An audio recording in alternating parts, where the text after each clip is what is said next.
Hello every one, welcome back. Kerala medical rank list publish ചെയ്തതിന് പിന്നാലെ Kerala medical അലോട്ട്മെൻറ്റിൻ്റെ notification വന്നിട്ടുണ്ട്. All India allotment notification വന്ന സമയത്ത് നമ്മൾ വളരെ ഡീറ്റെയിൽ ആയിട്ട് MCCയുടെ വെബ്സൈറ്റിൽ രജിസ്റ്റർ ചെയ്യേണ്ട കാര്യങ്ങളും ഓപ്ഷൻസ് ഫില്ല് ചെയ്യേണ്ട കാര്യങ്ങളെല്ലാം നമ്മൾ വളരെ ഡീറ്റെയിൽ ആയിട്ട് എക്സ്പ്ലെയിൻ ചെയ്തിരുന്നു. ഇപ്പോൾ സ്റ്റേറ്റ് അലോട്ട്മെൻറ്റിൻ്റെ പ്രൊസീജിയേഴ്സാണ് വന്നിട്ടുള്ളത്. അതിലും ഫോളോ ചെയ്യേണ്ടത് ഏറെക്കുറെ സിമിലർ ആയിട്ടുള്ള കാര്യങ്ങളാണ്. അതിൽ പ്രത്യേകം നോട്ട് ചെയ്യേണ്ട കാര്യങ്ങൾ മെൻഷൻ ചെയ്യാനാണ് നമ്മൾ ഉദ്ദേശിക്കുന്നത്. First of all, MBBS BDS കോഴ്സുകളിലേക്കാണ് അഡ്മിഷൻ നടത്തുന്നത്. അതിൻ്റെ സ്റ്റാർട്ടിംഗ് ഡേറ്റ് 21 ഓഗസ്റ്റ് ആണ്. സ്റ്റേറ്റ് മെഡിക്കൽ റാങ്ക് ലിസ്റ്റിൽ പേര് വന്ന സ്റ്റുഡൻസിന് മാത്രമേ, അഥവാ നിങ്ങൾ കീമോ അപ്ലൈ ചെയ്തിട്ടുണ്ടെങ്കിൽ മാത്രമേ നിങ്ങൾക്ക് അലോട്ട്മെൻറ്റ് പ്രൊസീജിയറിൽ പങ്കെടുക്കാൻ സാധിക്കുകയുള്ളൂ. CEE കേരള ഗവൺമെൻറ് സൈറ്റിൽ നിങ്ങൾക്ക് രജിസ്ട്രേഷൻ കംപ്ലീറ്റ് ചെയ്യാം. ഫ്രഷ് ഓപ്ഷൻസ് രജിസ്റ്റർ ചെയ്യാനുള്ള ടൈം ഫസ്റ്റ് അലോട്ട്മെൻറ്റിലേക്ക് 26 ഓഗസ്റ്റ് 11:59 PM വരെയാണ് അതിനുള്ള ടൈം കൊടുത്തിട്ടുള്ളത്. അത് കഴിഞ്ഞ് 27 അതിൻ്റെ പ്രൊവിഷണൽ അലോട്ട്മെൻറ്റ് വരും. അതുപോലെ തന്നെ 29 ഫൈനൽ അലോട്ട്മെൻറ്റ് വരും.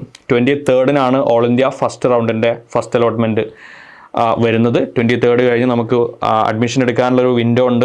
29 അതിൻ്റെ ലാസ്റ്റ് ഡേറ്റ്. ആ 29 കേരള അലോട്ട്മെൻറ്റിൻ്റെ ഫസ്റ്റ് റൗണ്ടിൻ്റെ റിസൾട്ട് പുറത്തു വരുന്നത്. അതിൻ്റെ ഷെഡ്യൂളൊക്കെ വളരെ വൃത്തിയായിട്ട് കൊടുത്തിട്ടുണ്ട്. ഓഗസ്റ്റ് 30 മുതൽ സെപ്റ്റംബർ 5 4 മണി വരെ നമുക്ക് ഫീ പേ ചെയ്തിട്ട് സിയിലേക്ക് ഓൺലൈനായിട്ടോ ഹെഡ് പോസ്റ്റ് ഓഫീസ് വഴിയോ ഫീസ് പേ ചെയ്തിട്ട് നമ്മുടെ അലോട്ട്മെൻറ്റ് ഫൈനലൈസ് ചെയ്യാം, അഥവാ നമുക്ക് അഡ്മിഷൻ ഉറപ്പുവരുത്താം. മറ്റുള്ള കാര്യങ്ങളിലേക്ക് വന്നു കഴിഞ്ഞാൽ മെഡിക്കൽ ഡെൻ്റൽ കോളേജുകളുടെ ലിസ്റ്റും കാര്യങ്ങളും കൊടുത്തിട്ടുണ്ട്. റിസർവേഷൻ കോട്ട 50% സ്റ്റേറ്റ് മെറിറ്റ് ആണ്. എക്കണോമിക്കലി വീക്കർ സെക്ഷൻസ് EWSൻ്റെ 10% റിസർവേഷൻ ഉണ്ട്. സോഷ്യലി ആൻഡ് എഡ്യൂക്കേഷണലി ബാക്ക്വേർഡ് ക്ലാസസിൻ്റെ ടോട്ടൽ 30% റിസർവേഷൻ ഉണ്ട്. അതുപോലെ തന്നെ ഷെഡ്യൂൾ കാസ്റ്റിൻ്റെ 8% and schedule tribe 2%.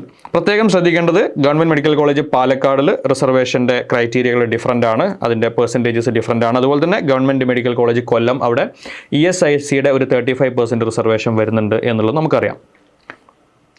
അതുകൂടാതെയുള്ള all India കോട്ട 15%ൻ്റെ കാര്യം പ്രത്യേകം മെൻഷൻ ചെയ്തിട്ടുണ്ട്. അത് നമുക്ക് അറിയുന്നതാണ്. അത് ഓൾ ഇന്ത്യ അലോട്ട്മെൻറ്റിൽ കടന്നു പോകുന്നതാണ് ആ 50%. ഫീസ് മെഡിക്കൽ കോളേജുകളിലെ ഗവൺമെൻറ് മെഡിക്കൽ കോളേജിലെ MBBSൻ്റെ ഫീസ് 23,150 രൂപയാണ് ഒരു വർഷത്തേക്ക്. BDSനാണെങ്കിൽ അത് 20,840 രൂപയാണ്. ഗവൺമെൻറ് മെഡിക്കൽ ഡെൻ്റൽ കോളേജുകളിലെ ഫീസിൻ്റെ കാര്യമാണ് പറഞ്ഞത്. സെൽഫ് ഫിനാൻസിങ് കോളേജുകളുടെ ഫീസ് 7 lakh ഓൺവേർഡ്, 7 lakh മുതൽ അങ്ങോട്ട് 8 lakhൻ്റെ എബോവ് ഒക്കെ വരുന്നുണ്ട്. NRI കോട്ടയാണെങ്കിൽ it's more than 20 lakh. So ആ ഡീറ്റെയിൽസ് ഒക്കെ അതിൽ പ്രിഫർ ചെയ്യുന്ന ആളുകൾ ശ്രദ്ധിക്കുക. അതുപോലെ തന്നെ ഡെൻ്റൽ കോളേജുകളിലെ സെൽഫ് ഫിനാൻസിങ് ഫീസ് വരുന്നത് ജനറൽ കാറ്റഗറിയിൽ 3,30,000 റേഞ്ചിലാണ്. അതുപോലെ തന്നെ NRI സ്റ്റുഡൻസിന് that's around 6 lakh. Now option രജിസ്ട്രേഷനും അതുമായി ബന്ധപ്പെട്ട കാര്യങ്ങളിൽ ഓപ്ഷൻസ് രജിസ്റ്റർ ചെയ്യണം എന്നുണ്ടെങ്കിൽ നമ്മൾ ആദ്യം ഒരു രജിസ്ട്രേഷൻ ഫീ 5,000 rupees വെച്ചിട്ടാണ് നമ്മൾ രജിസ്റ്റർ ചെയ്യേണ്ടത്. ആ രജിസ്ട്രേഷൻ ഫീ വിൽ ബി സ്വാഭാവികമായിട്ട് നമുക്ക് എഞ്ചിനീയറിംഗ് അലോട്ട്മെൻറ്റിലൊക്കെ നമ്മൾ കാണുന്നത് പോലെ അത് നമ്മുടെ ഫസ്റ്റ് ഇയർ ഫീയിലേക്ക് ഡിഡക്റ്റ് ചെയ്യുന്നതാണ്, അഡ്ജസ്റ്റ് ചെയ്യുന്നതാണ് ട്യൂഷൻ ഫീയിലേക്ക്. SC ST സ്റ്റുഡൻസിനും അതുപോലെ തന്നെ ചില പ്രത്യേക കാറ്റഗറി സ്റ്റുഡൻസിനും രജിസ്ട്രേഷൻ ഫീ 500 rupees മാത്രമാണ്. ആ രജിസ്ട്രേഷൻ ഫീ മറ്റ് രീതിയിലേക്ക് അഡ്ജസ്റ്റ് ചെയ്യുന്നതാണ്.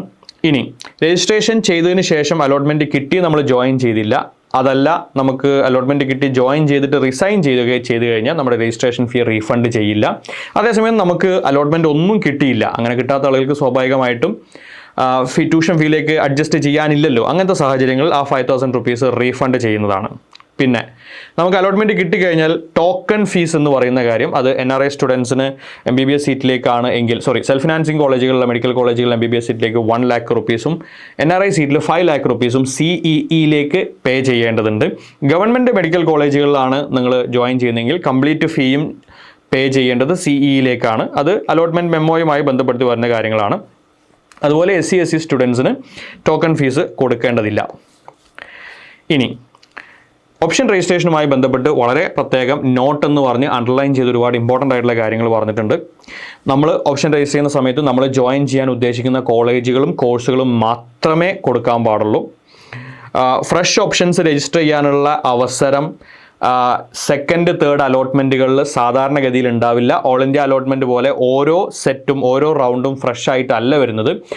നിങ്ങൾ ജോയിൻ ചെയ്യാൻ ഉദ്ദേശിക്കുന്ന എല്ലാ കോളേജുകളുടെ ഡീറ്റെയിൽസും ഫസ്റ്റ് റൗണ്ടിൽ തന്നെ നിങ്ങൾ കൊടുക്കേണ്ടതാണ്.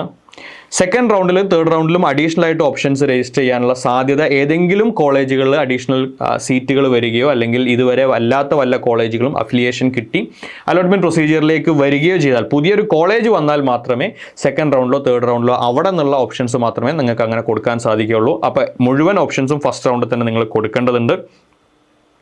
ഓക്കെ, ഫസ്റ്റ് റൗണ്ടിൽ നിങ്ങൾക്ക് അലോട്ട്മെൻറ്റ് കിട്ടി, നിങ്ങൾ ഫീ പേ ചെയ്ത് അലോട്ട്മെൻറ്റ് എടുത്തില്ല എങ്കിൽ നിങ്ങൾ പിന്നെ ആ പറയുന്ന അലോട്ട്മെൻറ്റ് പ്രോസസ്സിൽ നിന്ന് നമ്മൾ ഔട്ടാകുന്നതാണ്. നമ്മൾ കണ്ടിന്യൂ ചെയ്യാൻ ഉദ്ദേശിക്കുന്നെങ്കിൽ ഫസ്റ്റ് റൗണ്ടിൽ കിട്ടുന്ന കോളേജിലേക്ക് ഫീ അടച്ച് പേയ്മെൻറ്റ് ചെയ്തതിന് ശേഷം നമ്മൾ അലോട്ട്മെൻറ്റ് കൺഫേം ചെയ്യേണ്ടതാണ്. അല്ലെങ്കിൽ നമ്മൾ സ്വാഭാവികമായിട്ടും അലോട്ട്മെൻറ്റ് പ്രോസസ്സിൽ നിന്ന് പുറത്തു പോകുന്നതാണ്. ഫീ സ്ട്രക്ചർ സെൽഫ് ഫിനാൻസിങ് കോളേജുകളിലേക്ക് ഇതുവരെ ആക്ച്വലി ഫിക്സ് ചെയ്തിട്ടില്ല.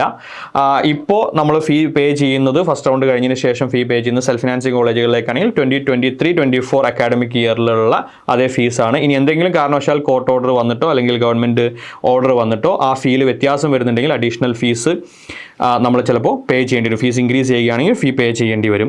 ഇനി ഏതെങ്കിലും സ്റ്റുഡൻസിൻ്റെ റിസൾട്ടുകൾ വിത്ത്ഹെൽഡ് ചെയ്തിട്ടുണ്ടെങ്കിൽ അത് 24 ഓഗസ്റ്റിന് മുന്നേ ആയിട്ട് ഓപ്ഷൻസ് അവർക്ക് രജിസ്റ്റർ ചെയ്യാം. പക്ഷേ 24 ഓഗസ്റ്റ് 3 PM മുന്നേ ആയിട്ട് ആ റിസൾട്ട് വിത്ത്ഹെൽഡ് ചെയ്യാനുള്ള കാരണങ്ങൾ എന്താണോ അത് ക്ലിയർ ചെയ്ത് ആ റിസൾട്ട് റിലീസ് ചെയ്ത് കഴിഞ്ഞാൽ മാത്രമേ അലോട്ട്മെൻറ്റ് പ്രോസസ്സിൽ അവരെ പങ്കെടുപ്പിക്കുകയുള്ളൂ. അതുപോലെ തന്നെ NRS സ്റ്റുഡൻസ് ആരെങ്കിലും എക്സ്പയർ ചെയ്ത വിസയോ അല്ലെങ്കിൽ എക്സ്പയറിംഗ് വിസയോ കൊടുത്തിട്ടുണ്ടെങ്കിൽ അതിൻ്റെ ഡീറ്റെയിൽസും എത്രയും പെട്ടെന്ന്, അതായത് തേർഡ് അലോട്ട്മെൻറ്റ് NRIൻ്റെ കേസിൽ തേർഡ് അലോട്ട്മെൻറ്റിന് മുന്നേ ആയിട്ട് ആ ലാസ്റ്റ് ഡേറ്റിന് മുന്നേ ആയിട്ട് നിങ്ങൾ അത് ക്ലിയർ ചെയ്ത് കഴിഞ്ഞാൽ മാത്രമേ അലോട്ട്മെൻറ്റ് ലഭിക്കുകയുള്ളൂ. ഓക്കെ, ഇത്രയും കാര്യങ്ങളാണ് നോട്ടിഫിക്കേഷനിൽ വന്നിട്ടുള്ളത്. വളരെ കുറഞ്ഞ ഓപ്ഷൻസേ ഉള്ളൂ. നമ്മൾ കേരളത്തിലുള്ള മെഡിക്കൽ കോളേജുകളിലേക്കാണ് നമ്മൾ ഓപ്ഷൻസ് കൊടുക്കുന്നത്. 12 ഗവൺമെൻറ് മെഡിക്കൽ കോളേജുകളുണ്ട്. ആലപ്പുഴ, എറണാകുളം, കോഴിക്കോട്, കൊല്ലം, കോട്ടയം, മഞ്ചേരി, പാലക്കാട്, തൃശ്ശൂർ, തിരുവനന്തപുരം, പരിയാരം, ഇടുക്കി, കോന്നി. അതിൽ തന്നെ സ്വാഭാവികമായിട്ടും നമ്മൾ ഏറ്റവും കൂടുതൽ പ്രിഫർ ചെയ്യുന്നത് കോഴിക്കോട്, തിരുവനന്തപുരം, തൃശ്ശൂർ, കോട്ടയം, ആലപ്പുഴ പോലെയുള്ള കുറച്ച് പഴയതായിട്ടുള്ള ഗവൺമെൻറ് മെഡിക്കൽ കോളേജുകളാണ്. അതിനുശേഷം മഞ്ചേരി ഉണ്ട്, അതുപോലെ തന്നെ പാലക്കാടും പരിയാരം, കണ്ണൂർ മെഡിക്കൽ കോളേജൊക്കെ നമ്മൾ പറയാറുണ്ട്. സോ നിങ്ങളുടെ പ്രിഫറൻസ് അനുസരിച്ച് നിങ്ങൾക്ക് ഓപ്ഷൻസ് രജിസ്റ്റർ ചെയ്യാവുന്നതാണ്. സെൽഫ് ഫിനാൻസിങ് മെഡിക്കൽ കോളേജുകളുടെ ലിസ്റ്റ് കൊടുത്തിട്ടുണ്ട്. അറൗണ്ട് 17 മെഡിക്കൽ കോളേജുകൾ സെൽഫ് ഫിനാൻസിങ്ങിലുണ്ട്. ഗവൺമെൻറ് ഡെൻ്റൽ കോളേജുകൾ 6 ഗവൺമെൻറ് ഡെൻ്റൽ കോളേജുകളാണുള്ളത്. Alappuzha, Kozhikode, Kottayam, Thrissur, Thiruvananthapuram and Kannur. Okay, self ഫിനാൻസിങ്ങിലും ഡെൻ്റൽ കോളേജുകൾ ഒരുപാട് ലിസ്റ്റുകളൊക്കെ കൊടുത്തിട്ടുണ്ട്.